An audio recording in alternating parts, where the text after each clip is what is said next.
দীপ্ত সংবাদে স্বাগত জানাচ্ছি আমি মোহাম্মদ ইফতেখার। শুরুতেই জানাবো নিটোল টাটা সংবাদ শিরোনাম। খুলনায় বিক্ষোভকারীদের সংঘর্ষে এক পুলিশ সদস্য নিহত, হবিগঞ্জে পথচারীর মৃত্যু। ছাত্র হত্যার বিচারের দাবিতে ঢাকায় শিক্ষার্থী, অভিভাবক, পেশাজীবীদের বিক্ষোভ। একটা সময় আসেই মানুষ আর ভয় পায় না যখন দেয়ালের পিঠ থেকে যায়। তাদের যে 9 দফা দাবি, সেই দাবিগুলোর সাথে আমরা একাত্মতা আছি এবং এগুলো হচ্ছে আমাদের রাষ্ট্র গঠনের মৌলিক দাবি। কোটা আন্দোলন ঘিরে ঢাকায় গ্রেফতার 42 এইচএসসি পরীক্ষার্থী জামিন পেলেন। শিক্ষার্থীদের হয়রানি না করার নির্দেশ দেওয়া হয়েছে, জানালেন ওবায়দুল কাদের।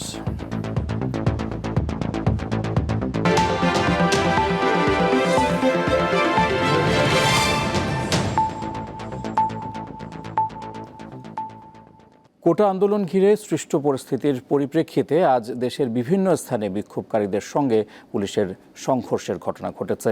এতে খুলনায় পুলিশের এক কনস্টেবল নিহত এবং 25 পুলিশ সদস্য সহ অন্তত 40 জন আহত হয়েছেন। আর হবিগঞ্জে এক পথচারী নিহত ও 50 জন আহত হয়েছেন। কোটা সংস্কার আন্দোলন ঘিরে সহিংসতায় নিহত শিক্ষার্থীদের হত্যার বিচারসহ 9 দফা দাবিতে শুক্রবার হবিগঞ্জ শহরে বিক্ষোভ করেন আন্দোলনকারীরা। এ সময় পুলিশের সঙ্গে তাদের সংঘর্ষ ও ধাওয়া পাল্টা ধাওয়ার ঘটনা ঘটে। এতে মোস্তাক মিয়া নামে এক পথচারী প্রাণ হারান, আহত হন অন্তত 50 জন। খুলনা শহরে বৈষম্য বিরোধী ছাত্র আন্দোলনকারীদের সঙ্গে পুলিশ ও বিজিবির ধাওয়া পাল্টা ধাওয়া হয়েছে। আন্দোলনকারীরা মিছিল নিয়ে গল্লামারি এলাকায় পৌঁছালে 0 পয়েন্টের দিক থেকে পুলিশ টিয়ারশেল ছোড়ে। এক পর্যায়ে 0 পয়েন্ট এলাকা রণক্ষেত্রে পরিণত হয়। শিক্ষার্থীরা দাবি করেন তাদের শান্তিপূর্ণ মিছিলে পুলিশ টিয়ারশেল নিক্ষেপ করেছে। চট্টগ্রামের আন্দরকিল্লা শাহী জামে মসজিদ থেকে জুমার নামাজ শেষে মিছিল বের করা হয়। এতে বিভিন্ন রাজনৈতিক দলের নেতাকর্মীরা অংশ নেন। লালদিঘি রাইফেল ক্লাব হয়ে মিছিলটি নিউ মার্কেট মোড় ও রেল স্টেশনের দিকে যায়। ফেনী শহরের জহিরিয়া মসজিদের সামনে সড়ক অবরোধ করে মিছিল করেন বিক্ষোভকারীরা। 9 দফা দাবি আদায়ের লক্ষ্যে ঝিনাইদহের কালীগঞ্জে জড়ো হন বিক্ষোভকারীরা। পুলিশ লাঠিচার্জ করে তাদেরকে ছত্রভঙ্গ করে দেয়। নরসিংদীতে মিছিল করেন বিক্ষোভকারীরা। এতে আওয়ামী লীগ ও ছাত্রলীগের নেতাকর্মীরা হামলা চালায় বলে অভিযোগ উঠেছে। লক্ষ্মীপুর শহরে আন্দোলনকারীদের সাথে যুবলীগ ও ছাত্রলীগের নেতাকর্মীদের সংঘর্ষের ঘটনা ঘটেছে। আহত হয়েছেন বেশ কয়েকজন। আফরিদ হাসান, দীপ্ত বার্তা কক্ষ। খুলনায় থমথমে অবস্থা বিরাজ করছে। দর্শক, এ বিষয়ে বিস্তারিত জানাতে খুলনা থেকে টেলিফোনে আমাদের সঙ্গে যুক্ত হচ্ছেন সহকর্মী ইয়াসিন আরাফাত। আরাফাত, খুলনার এই মুহূর্তের পরিস্থিতি সম্পর্কে আপনার কাছে জানতে চাইছি। ইফতেখার, খুলনাতে এই মুহূর্তে থমথমে পরিস্থিতি বিরাজ করছে। বিকালবেলা সংঘর্ষে এক পুলিশ সদস্য নিহত হয়েছে। উনি পুলিশ কনস্টেবল হিসেবে কাজ করছিলেন। এর আগে পূর্ব নির্ধারিত যে কর্মসূচি ছিল গণমিছিল, সেই গণমিছিল বিকাল 2টায় শুরু হয়। গণমিছিলটি যেখান থেকে শুরু হবার কথা ছিল খুলনা নিউ মার্কেটের এলাকা, সেখান থেকে শিববাড়ি মোড় হয়ে তারা কিন্তু খুলনা বিশ্ববিদ্যালয় এলাকার দিকে রওনা দেয় এবং প্রতিমধ্যে তারা সোনাডাঙ্গা থানাতে আন্দোলনকারীর বেশ কয়েকজন তারা কিন্তু সোনাডাঙ্গা থানাতে ইট পাটকেল ছোড়ে এবং সেখান থেকে তারা যখন খুলনা বিশ্ববিদ্যালয়ের গেটে পৌঁছায় এর পরপরই পুলিশের সাথে বাকবিতণ্ডা শুরু হয় এবং সেখানে একটি সংঘর্ষ রূপ নেয়। সেটি বেলা 3:30টার দিকের ঘটনা। তারপরে কিন্তু আন্দোলনের যারা নেতৃবৃন্দ ছিলেন তারা এবং পুলিশের ঊর্ধ্বতন কর্মকর্তা তারা কিন্তু পরিস্থিতিকে সামাল দিয়ে একটি শান্ত পরিস্থিতি ফিরিয়ে আনেন এবং বিকালে ঠিক সন্ধ্যার আগে আগে যে সময়টি, সেই সময় আন্দোলনকারীরা ফিরে আসার সময় 0 পয়েন্ট এলাকা থেকেই কিন্তু সংঘর্ষের সূত্রপাত হয়। এটি প্রায় 2 কিলোমিটার এলাকা জুড়ে এই সংঘর্ষ শুরু হয় এবং সংঘর্ষ চলাকালীন সময় খবরটি যখন খুলনা গাল্লামারি এলাকাতে এসে পৌঁছায় তখনই পুলিশের সাথে বিক্ষোভকারীদের বাকবিতণ্ডা শুরু হয় এবং সংঘর্ষ শুরু হয়। এ সময় পুলিশ মুহুর্মুহু টিয়ার সেল, সাউন্ড গ্রেনেড এর পাশাপাশি কিন্তু রাবার বুলেট নিক্ষেপ করে এবং ছাত্ররা বা আন্দোলনকারী যারা ছিলেন তারা কিন্তু ইট পাটকেল নিক্ষেপ করেন এবং এই সময় পুলিশের একটি গাড়িতে আগুন দেওয়া হয় এবং কয়েকজন পুলিশের উপরে হামলা চালানো হয়। সেই হামলায় সুমন ঘরামি নামে এই পুলিশ কনস্টেবল নিহত হয়। পুলিশ কমিশনার কিছুক্ষণ আগে আমাকে যেটি বলেছেন যে তারা সর্বোচ্চ সংযমের পরিচয় দিয়েছেন, ছাত্রদেরকে বা বিক্ষোভকারীদেরকে তারা ছত্রভঙ্গ করার জন্য ওইভাবে চেষ্টা করেননি। তারা স্বাভাবিক কথা বলেই তাদেরকে স্বাভাবিক আন্দোলনের কথা বলেছেন, কিন্তু তারা এই মুহূর্তে পুলিশের উপরে চড়াও হয়েছে। তিনি কিন্তু অনেকটাই পুলিশ হয়তো আগামী দিনে অনেকটা কড়া পদক্ষেপ নিতে যাবে এমনটির ইঙ্গিত কিন্তু দিয়েছেন। এর পাশাপাশি তিনি আরো বলেছেন যে প্রায় 15 থেকে 20 জন পুলিশ সদস্য তারা কিন্তু আহত হয়েছেন। একই সাথে কিন্তু বেশ কিছু বিক্ষোভকারী তারা গুলিবিদ্ধ হয়েছেন এবং আমরা খুলনা মেডিকেল কলেজ হাসপাতালে এখনো পর্যন্ত যে সংবাদ পেয়েছি সেখানে প্রায় 13 জন। দর্শক, খুলনা থেকে টেলিফোনে সেখানকার পরিস্থিতি সম্পর্কে জানাচ্ছিলেন সহকর্মী ইয়াসিন আরাফাত। কোটা সংস্কার আন্দোলনে শিক্ষার্থী হত্যার বিচার সহ 9 দফা দাবিতে আজ রাজধানীতে বিক্ষোভ মিছিল করেছেন শিক্ষার্থীরা। তাদের সঙ্গে ছিলেন কিছু অভিভাবকও। দাবি আদায় না হওয়া পর্যন্ত আন্দোলন চালিয়ে যাওয়ার ঘোষণা দেন তারা। শুক্রবার দুপুরে রাজধানীর সায়েন্স ল্যাব এলাকার চিত্র এটি। আন্দোলনকারীরা তাদের পূর্ব ঘোষিত কর্মসূচির অংশ হিসেবে এখানে অবস্থান নেন। এর মধ্যে ছিলেন ঢাকা কলেজ, ইডেন কলেজ সহ আশপাশের প্রতিষ্ঠানের শিক্ষার্থীরা। 3 ঘন্টারও বেশি সময় অবস্থানের পর মিছিল নিয়ে তারা রওনা হন শাহবাগের দিকে। এ সময় পুলিশের অসংখ্য সদস্য সতর্ক অবস্থানে ছিলেন। মিছিল নিয়ে আন্দোলনকারীরা শাহবাগে অবস্থান নেন। শিক্ষার্থী ও সাধারণ মানুষ হত্যার বিচার এবং গণগ্রেপ্তার বন্ধের দাবিতে স্লোগান দেন তারা।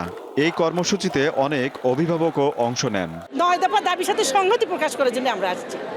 স্টুডেন্টরা যা বলছে ওদের সাথে আমরা একমত। ছেলে মেয়েও দুইজনেই ইউনিভার্সিটি পড়ুয়া, একজন কলেজে নটরডেমে পড়ে, তো ওরাও প্রথম থেকে এটার সাথে একমত, আর আমি তো অবশ্যই একমত। গণমিছিল সফল হয়েছে এমন দাবি করে কর্মসূচি চালিয়ে যাওয়ার ঘোষণা দেন শিক্ষার্থীরা।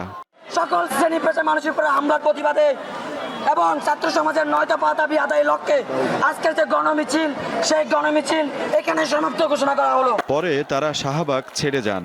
এদিকে রাজধানীর উত্তরায় শিক্ষার্থী ও তাদের সমর্থনকারীদের সঙ্গে পুলিশ ও আওয়ামী লীগের ত্রিমুখী সংঘর্ষ হয়েছে। আজিজুল ইসলাম, দীপ্ত সংবাদ, ঢাকা। কোটা আন্দোলন ঘিরে নিহতদের বিচারের দাবিতে রাজধানীতে আজ বিক্ষোভ মিছিল করেছে বাংলাদেশ কওমি মাদ্রাসা ছাত্র ঐক্য। জুমা নামাজের পর বায়তুল মোকাররম জাতীয় মসজিদ থেকে ঝটিকা মিছিলটি বের করা হয়। এরপর বিক্ষোভকারীরা শাহবাগের দিকে চলে যান। এ সময় তারা কোটা আন্দোলনে নিহতদের হত্যার প্রতিবাদে বিভিন্ন স্লোগান দেন। বায়তুল মোকাররম মসজিদ ঘিরে পুলিশ সতর্ক অবস্থানে ছিল।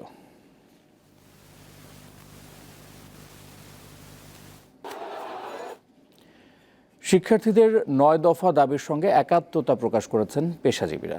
রাজধানীতে কয়েকটি বিক্ষোভ সমাবেশে বক্তারা বলেন, দাবি মেনে নিয়ে দেশে শৃঙ্খলা ফেরানোর দায়িত্ব সরকারের। শিক্ষার্থীদের উপর গুলি বন্ধেরও দাবি জানান তারা। গণহত্যা ও নিপীড়ন বিরোধী সমাজের ব্যানারে শুক্রবার সকালে ধানমন্ডিতে মানববন্ধন করে কয়েকটি পেশার প্রতিনিধিরা। আবাহনী মাঠের পাশের সড়কে জমায়েত হন তাঁরা। কোটা সংস্কার আন্দোলনের শিক্ষার্থীদের হয়রানি বন্ধের দাবি জানান বক্তারা। শিক্ষার্থীদের দাবির প্রতি গণমানুষের সমর্থন রয়েছে উল্লেখ করে সকলকে এর প্রতিবাদ জানানোর আহ্বান জানানো হয় মানববন্ধনে। ভয়ের রাজত্ব কায়েম করা হয়েছে। সেকেন্ড ওয়ার্ল্ড ওয়ারের সময় গেস্টাপো বাহিনী কিন্তু এই কাজটি করেছিল হিটলারের অধীনে, এবং সেইটারই একেবারেই রেপ্লিকা। এটা আমার মনে হয় সেটা রেপ্লিকা দেখেছি আমরা। সো আমার মনে হয় যে কিন্তু মানুষ এখন আর ভয় পাচ্ছে না। একটা সময় আসেই মানুষ আর ভয় পায় না যখন দেয়ালের পিঠ থেকে যায়। এই সরকারের পতন হতেই হবে। এই সরকার ব্যর্থ হয়েছে, জনগণের অধিকার দিতে ব্যর্থ হয়েছে, জনগণের উপর অত্যাচার করছে, নিপীড়ন চালাচ্ছে, তারা নিজেরাই অবৈধ। পরে সেখান থেকে সংহতি র্যালি বের করে কয়েকটি স্থান ঘুরে বাংলাদেশ আই হাসপাতালের সামনে গিয়ে অবস্থান নেন বিক্ষোভকারীরা। একই দাবিতে বাংলা মোটরে মানববন্ধন করেন নগর পরিকল্পনাবিদরা। দেশ জুড়ে গণগ্রেপ্তার বন্ধের দাবি জানান তারা। আমি আমার নগরে এরকম খুন চাই না, আমি আমার নগরের স্বাধীনতা চাই, নগরের নিরাপত্তা চাই। আমি সরকারের কাছে আর কোনো অনুরোধ নাই। এখন আমাদের এটাই দাবি যে যারা নিরপরাধকে গ্রেপ্তার করা হয়েছে তাদেরকে মুক্তি দেওয়া হোক। ছাত্ররা যে দাবিগুলো করেছেন, তাদের যে 9 দফা দাবি, সেই দাবিগুলোর সাথে আমরা একাত্মতায় আছি এবং এগুলো হচ্ছে আমাদের রাষ্ট্র গঠনের মৌলিক দাবি। বিশ্ব সাহিত্য কেন্দ্রের সামনের সড়কেও কবি লেখকরা সমবেত হয়ে কোটা সংস্কার আন্দোলনে প্রতিটি হত্যার বিচার দাবি করেন। আবু সাইদের যে মৃত্যু, অথচ আপনারা বলছেন এটা পুলিশ মারে নাই। মিজানুর রহমান, দীপ্ত সংবাদ, ঢাকা। রাজধানীতে আজ দ্রোহযাত্রা ও সমাবেশ করেছেন শিক্ষক, শিক্ষার্থী সহ নানা পেশার মানুষ। এতে সরকারের পদত্যাগ ও গ্রেফতার করা ব্যক্তিদের মুক্তির দাবি জানানো হয়। কোটা সংস্কার আন্দোলনের ধারাবাহিকতায় পূর্ব ঘোষিত দ্রোহযাত্রায় অংশ নিতে শুক্রবার দুপুরে জাতীয় প্রেসক্লাবের সামনে জড়ো হন শিক্ষার্থী সহ বিভিন্ন শ্রেণী পেশার মানুষ। এতে মিছিল, স্লোগানে মুখর হয়ে ওঠে এই এলাকা। ব্যানার ফেস্টুনের পাশাপাশি সংস্কৃতি কর্মীরা পরিবেশন করেন প্রতিবাদী গান। কোটা আন্দোলন ঘিরে সৃষ্ট উদ্ভূত পরিস্থিতি শান্ত করতে সরকারকে আহ্বান জানান সবাই। বলেন, এভাবে একটি দেশ চলতে পারে না। যেখানে আমাদের ভাইদেরকে ওখানে হত্যা করা হচ্ছে, এতে প্রতিবাদে আমরা আসছি। আসলে আমি আমার সন্তানকে সাথে আসছি, আমি একাত্মতা ঘোষণা করে আসছি। ওই ভেতরের তাড়না থেকে আসলে আজকে রাস্তায় নেমে এসেছে যে আমাদের স্টুডেন্টগুলো যেন, আমার বাচ্চারা যেন এই নিরাপত্তাটা পায়। এতগুলো প্রাণহানির দায় ক্ষমতাসীনরা এড়াতে পারে না উল্লেখ করে সরকারকে সরে যাওয়ার আহ্বানও জানান কেউ কেউ।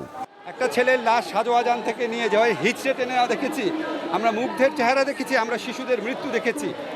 এরপরে কোনো সরকারের ক্ষমতায় থাকার কোনো রকম নৈতিক অধিকার নাই। ওনারা জোর করে আরও মানুষকে হত্যা করে যদি ক্ষমতায় থাকতে চায়, তাহলে ওনাদের প্রতি মানুষের অভিশাপ, ক্রোধ, ক্ষোভ আরও বেশি বাড়বে। শেখ হাসিনাকে পদত্যাগ করতে হবে।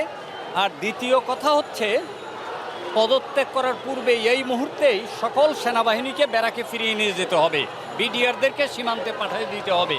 পরে দ্রোহযাত্রাটি প্রেসক্লাবের সামনে থেকে দোয়েল চত্বর হয়ে কেন্দ্রীয় শহীদ মিনারে গিয়ে থামে। এ সময় গ্রেপ্তার সবার মুক্তি, কারফিউ তুলে নেওয়া ও শিক্ষা প্রতিষ্ঠান খুলে দেওয়ার দাবি জানানো হয়। রবিবার জাতীয় প্রেসক্লাবের সামনে থেকে ফের গণমিছিলের ঘোষণা দেওয়া হয় সমাবেশে।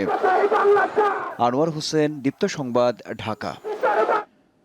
ডিবি কার্যালয়ে জোর করে বিবৃতি নেয়ার অভিযোগ তুলেছেন বৈষম্য বিরোধী ছাত্র আন্দোলনের 6 সমন্বয়ক। সকালে গণমাধ্যমে পাঠানো এক বিবৃতিতে তারা এই অভিযোগ করেন।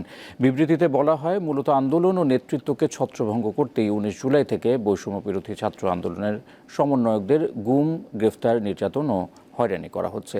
এরই ধারাবাহিকতায় নিরাপত্তার নামে 6 সমন্বয়ককে 7 দিন ধরে ডিবি হেফাজতে জোরপূর্বক আটকে রাখা হয়।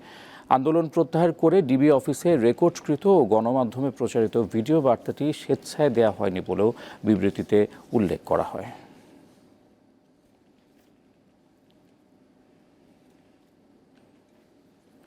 কোটা আন্দোলনের সহিংসতা ঘিরে ঢাকায় গ্রেফতার 42 এইচএসসি পরীক্ষার্থীকে জামিন দিয়েছে আদালত। সন্ধ্যায় ঢাকা মেট্রোপলিটন ম্যাজিস্ট্রেট আদালত 37 জনকে এবং সিজিএম আদালত 5 শিক্ষার্থীকে জামিন দেয়। আইন মন্ত্রণালয় জানিয়েছে, সব মিলে আজ দেশের বিভিন্ন আদালত থেকে 78 এইচএসসি পরীক্ষার্থী জামিন পেয়েছেন। সম্প্রতি কোটা সংস্কার আন্দোলন ঘিরে সহিংসতা ছড়িয়ে পড়ে দেশ জুড়ে। এসব সহিংসতায় জড়িত সন্দেহে যাদের আটক করা হয়, তাদের মধ্যে এইচএসসি পরীক্ষার্থীও আছে। শুক্রবার ঢাকার বিভিন্ন স্থানে গ্রেপ্তার হওয়া 42 জন এইচএসসি পরীক্ষার্থী জামিন পেয়েছেন। ঢাকার চিফ মেট্রোপলিটন ম্যাজিস্ট্রেট আদালতের বিচারক রশিদুল আলম তাদের জামিন মঞ্জুর করেন। এইচএসসি পরীক্ষার্থী যারা আছেন তাদের জন্য স্পেশালি আমাদের মাননীয় শিক্ষামন্ত্রী মহিবুল হাসান চৌধুরী উনি আমাদেরকে নির্দেশনা দিয়েছেন এবং উনি রিকোয়েস্ট করে স্পেশালি 42 জনের লিস্ট দিয়েছেন, যে 42 জনকে আজকে জামিন শুনানি করে এবং ওনাদের মুক্তির ব্যবস্থা করা হয়েছে। তিনি জানান, এসব শিক্ষার্থীর বিরুদ্ধে কোটা সংস্কার আন্দোলন ঘিরে সহিংসতার ঘটনায় রাজধানীর বিভিন্ন থানায় অন্তত 33টি মামলা দায়ের করা হয়। এখানে আসলে সহিংসতার বিষয়ে মামলাগুলো ছিল, যেহেতু নাশকতার বিষয়ে। এদিকে শুক্রবার 2 দফা রিমান্ড শুনানি শেষে বিজেপির চেয়ারম্যান আন্দালিব রহমান পার্থর জামিন নামঞ্জুর করেছে আদালত। তার আইনজীবী জানিয়েছেন, উচ্চ আদালতে যাবেন তারা। মাহমুদ শাওন, দীপ্ত সংবাদ, ঢাকা। চলমান কোটা আন্দোলন কেন্দ্র করে সামাজিক যোগাযোগ মাধ্যমে অপপ্রচার বন্ধে ব্যর্থতা এবং ইন্টারনেট সেবা ব্যাহত হওয়ার দায়ভার নিয়ে প্রকাশ্যে ক্ষমা চাইলেন ডাক, টেলিযোগাযোগ ও তথ্য প্রযুক্তি প্রতিমন্ত্রী জুনায়েদ আহমেদ পলক। বিকেলে নাটোরের সিংড়ায় এক অনুষ্ঠানে ক্ষমা প্রার্থনা করেন তিনি। আমার যে দায় আমার যে ব্যর্থতা সেটার দায় এবং দায়িত্ব আমি নিজের কাঁধে নিয়ে আমি করজোড়ে প্রকাশ্যে আমি ক্ষমা প্রার্থনা করছি। এবং এই ইন্টারনেট ব্যাহত হওয়া, এই সোশ্যাল মিডিয়ার গুজব প্রতিরোধে ব্যর্থ হওয়া, এই সকল কিছু দায় এবং দায়িত্ব, ব্যর্থতা আমি নিজের কাঁধে তুলে নিচ্ছি এবং যে কোনো সিদ্ধান্ত আমি মেনে নেওয়ার জন্য আবারও প্রতিশ্রুতি আমি সকলের সামনে দিচ্ছি। কোটা আন্দোলন ঘিরে যেসব হত্যাকাণ্ড হয়েছে সেগুলোর প্রতিটির বিচার হবে। তদন্ত কাজে জাতিসংঘ অংশ নিতে পারবে বলে জানিয়েছেন আওয়ামী লীগ সাধারণ সম্পাদক এবং সড়ক পরিবহন ও সেতুমন্ত্রী ওবায়দুল কাদের। আজ ধানমন্ডিতে আওয়ামী লীগ সভাপতির রাজনৈতিক কার্যালয়ে সংবাদ সম্মেলনে এই কথা জানান তিনি। কোটা সংস্কার আন্দোলনকে কেন্দ্র করে শিক্ষার্থীদের হয়রানি বন্ধে প্রশাসনকে নির্দেশ দেওয়া হয়েছে বলেও জানান ওবায়দুল কাদের। আরও বলেন, আটক শিক্ষার্থীদের মুক্ত করতে মন্ত্রণালয়কে নির্দেশ দেওয়া হয়েছে। প্রতিটি হত্যাকাণ্ডের বিচার করতে সরকার বদ্ধপরিকর। সরকার অলরেডি বিচার বিভাগীয় তদন্ত কমিশন, জাতিসংঘ সহ আগ্রহ প্রকাশ করি, আমরা তাদেরকেও স্বাগত জানাচ্ছি। তদন্ত কাজে তারাও অংশ নিতে পারে। এখন কে অপরাধী কে অপরাধী নয়, প্রতিটি হত্যাকাণ্ডের তদন্ত করতে আমরা বদ্ধপরিকর। মৌসুমি বায়ুর প্রভাবে রাজধানী সহ সারা দেশে হালকা থেকে মাঝারি বৃষ্টি হচ্ছে। রোববার পর্যন্ত থেমে থেমে বৃষ্টির এই ধারা থাকতে পারে বলে জানিয়েছে আবহাওয়া অফিস। সাগর উত্তাল থাকায় দেশের সব সমুদ্র বন্দরকে ৩ নম্বর সতর্ক সংকেত দেখাতে বলা হয়েছে। শ্রাবণের মেঘগুলো ভেসে বেড়াচ্ছে আকাশে, কখনো ঝুম তো কখনো ঝিরে ঝিরে বৃষ্টি। সাপ্তাহিক ছুটির দিন হওয়ায় রাজপথটাও বেশ ফাঁকা। শহুরে জীবনে জানালার পাশে কিংবা বারান্দায় বসে কেউ কেউ উপভোগ করছেন বর্ষার রিমঝিম। কিন্তু জীবিকার তাগিদে যাদের বের হতেই হয় তাদের কাছে বৃষ্টি বিলাসের সুযোগ কোথায়? এসব শ্রেণী পেশার মানুষের মন ভালো নেই। বৃষ্টি মাত্র 2 দিন ধরে ভাড়া মারতে পারতেছি না, বুঝছেন, জমাটা কামাইতে পারি। আসলে বৃষ্টির কারণে আমরা তো ঠিকমতো গাড়িতে ওঠা নামা, তারপরে আপনাদের অফিসে যাওয়া আসা সব কিছু মিলে একটা দুর্ভোগের মধ্যে আছি আর কি। আমরা তো গরিব মানুষ, কর্ম করে খাই, তাই বাইরে এসেছি, কিছু করার নাই। পকেটের কথা কি বলবো, একদমই শূন্য। এই জন্য বৃষ্টি সত্ত্বেও বাসা থেকে বের হয়েছে আর কি। না ঘরটি না বেরোলে তো ঘরে ভাত পাবো না। ঢাকার আবহাওয়া অফিস জানায়, মৌসুমি বায়ুর সক্রিয় প্রভাবে সারা দেশে এমন বৃষ্টি হচ্ছে। খুলনা, বরিশাল এবং চট্টগ্রাম বিভাগে ব্যাপক বৃষ্টিপাত সংঘটিত হতে পারে যদি মৌসুমি বায়ু সক্রিয় থাকে। এই কারণে আমরা বলেছি সকল সমুদ্র বন্দর সমূহকে 3 নম্বর স্থানীয় সতর্কতা সংকেত দেখিয়ে যেতে বলেছি।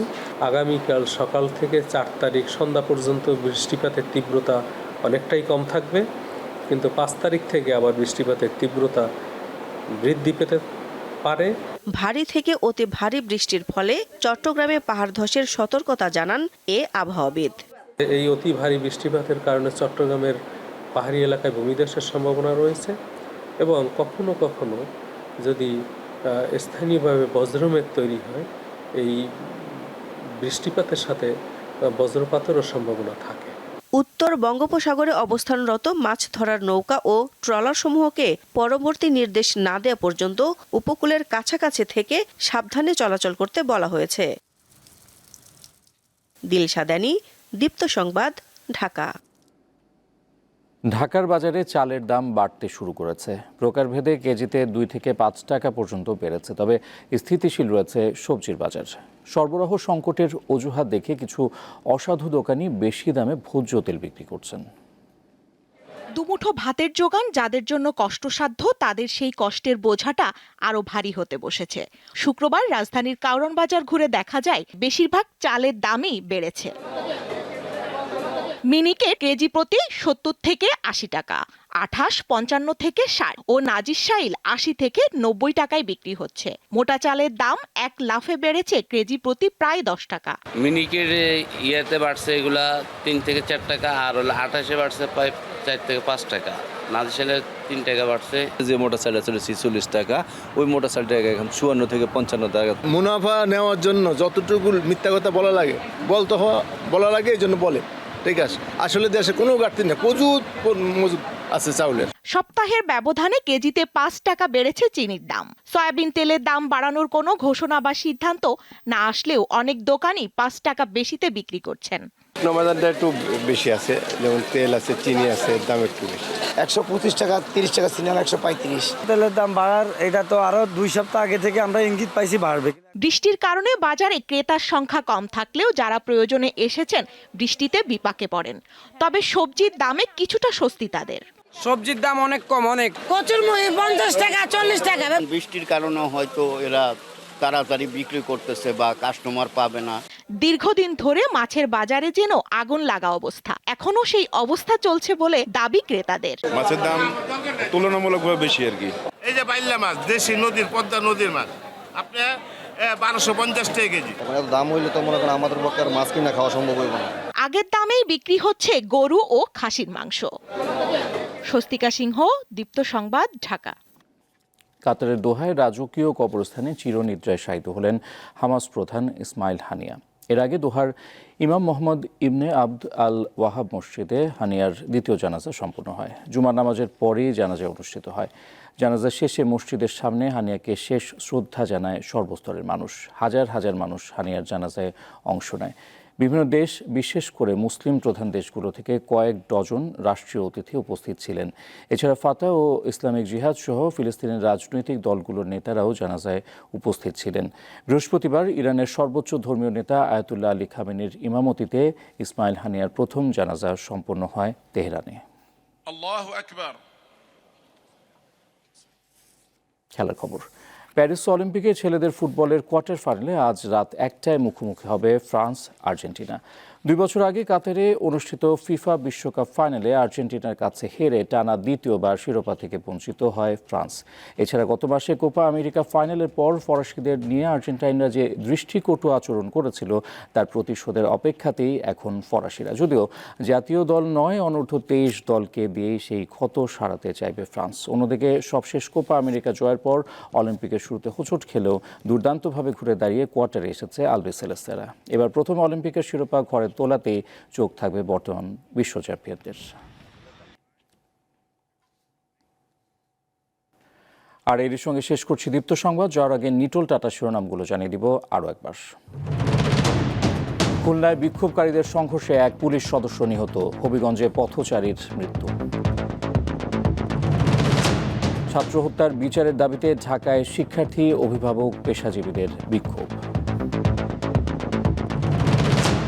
গোটা আন্দোলন ঘিরে ঢাকায় গ্রেফতার ৪২ এইচএসসি পরীক্ষার্থী জামিন পেলেন।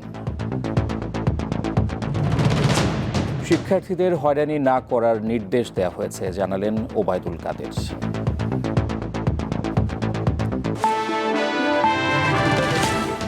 আর এই ছিল এখনকার মতো। আমি মোহাম্মদ ইফতেখার বিদায় নিচ্ছি। দর্শক, তথ্য বিনোদনের আরও খবর জানতে যুক্ত থাকুন দীপ্তর ডিজিটাল প্ল্যাটফর্মগুলোতে। শুভরাত্রি।